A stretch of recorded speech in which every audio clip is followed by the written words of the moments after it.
తండ్రి కుమార పరిశుద్ధాత్మకు మహిమ కలుగునుగాక. ఈనాటి జీవవాక్యం. ప్రభు, నీవు నా మీద జాలి చూపినచో నేను బ్రతికిపోయేదను. కీర్తన 119 వచనము 77. ప్రియ దేవుని బిడ్డలారా, ప్రభువైన దేవుడు మేము తన ప్రేమతో, కృపతో, శాంతితో మరియు కరుణతో చూచునుగాక. దేవునికి ఉన్న గుణాలలో అతి ప్రధానమైనది జాలి గుణం లేదా కరుణ, దయ, కనికరం. అందుకే దేవునికి మరో పేరు కరుణామయుడు. దేవుని కరుణ వలననే రక్షణ కార్యం ఈ లోకంలో ప్రారంభమైనది. దేవుని కరుణ వలననే క్రీస్తు ప్రభు ఈ లోకములో మానవ రూపుడై జన్మించాడు.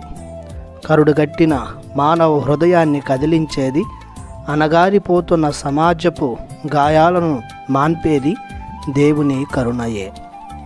దీనుల, హీనుల, పాపుల, దుష్టుల, లంచగొండుల, దోపిడీకారుల కఠిన హృదయాలను మాంసపు హృదయాలుగా మార్చేది దేవుడు చూపించే దయ వలననే. పరిశుద్ధ గ్రంథం కూడా ఇలాంటి సంఘటనలను మనం ఎన్నో చూస్తున్నాం.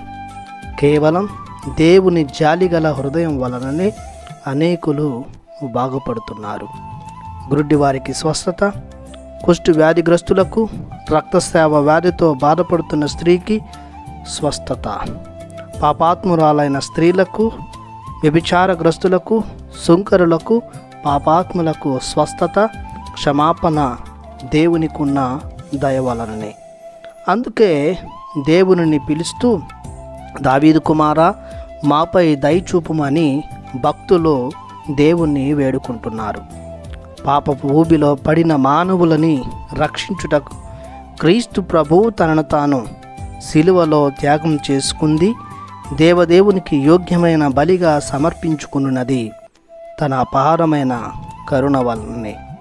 కావున పాపాత్ములమైన మనం ఎల్లప్పుడూ దేవుని కరుణకై నిరీక్షించాలి. పాప మన్నింపును కోరుకోవాలి. ఆయన యందు అమితమైన ప్రేమను ప్రదర్శించాలి. దేవుని కృపను, శాశ్వత జీవితాన్ని, పరలోక భాగ్యాలను అనుభవించాలి.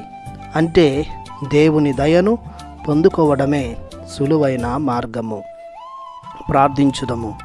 దయగల మా దేవ, మీ కరుణకు గాను మీకు వందనాలు, స్తుతులు, స్తోత్రములు చెల్లిస్తున్నాము. మేము తెలుసో తెలియక చేస్తున్న పొరపాట్లను మన్నించి దయతో మమ్ము నిత్యము జీవింపచేయమని, మీ ప్రియబిడ్డలుగా లేవనెత్తమని నజరేయుడగు యేసు నామములో ప్రార్థిస్తున్నాము పరమ తండ్రి. ఆమెన్. దేవుడు మిమ్ము దీవించునుగాక. ఆమెన్.